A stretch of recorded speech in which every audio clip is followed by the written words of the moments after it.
কিন্তু মাদার বাচ্চাটা দেখতে অনেক কিউট আসলো।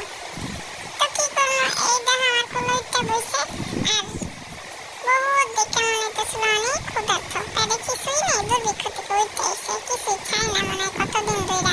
আমার দিকে তাকিয়ে করলো, আন্টি আমার একটু খাইতে দিবেন? পরে আমি ওরে ক্যাট ফুড খাইতে দিলাম। এই যে দেখো কেমনে করে খাইতেছে, মনে হয় যে কত কাল ধরে না খেয়ে রয়েছে, খাওয়ান শেষ করে রয়েছে। পরে আবার কতটি দিলাম ক্যাট ফুড। দিদিও এমন করে খাইতেছিল, মনে হয় যে কত কাল জানি না খেয়ে রয়েছে, কতদিনের খাবার জানি সে একসাথে খাইতেছে। যাজ্ঞা, খাও গা।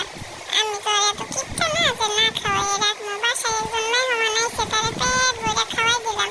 বাইতে যায় জানি কইতে না পারে যে আমার আন্টি খাইতে দেয়নি, আমার বদনাম যাতে না করতে পারে, এর লেগে পেট ভরে খাওয়াইছি। আর আমার বিলাইগুলো ওখানে চায়া চায়া দেখতেছে যে এই রে এমন খাদকের মতন খাইতেই আছে, খাইতেই আছে। যাক বাবা, তুমি খাও খাও, কোনো সমস্যা নেই, তোমার মাগনা আমি খাওয়াই দিতেছি, কোনো টাকা পয়সা রাখতাম না। এই তো খাওয়া দাওয়া শেষ, চাইয়া চাইয়া আমার বিলাই দিকে দেখতেছে। এই তো এরপরে দিয়ে যে ভালো পেটটা বসছে, পেটটা মোড়াই হয়েছে, একটা খুব না আসলো। পরে বললাম যাও গা, আমি বাসায় যাও গা, যাও যাও যাও।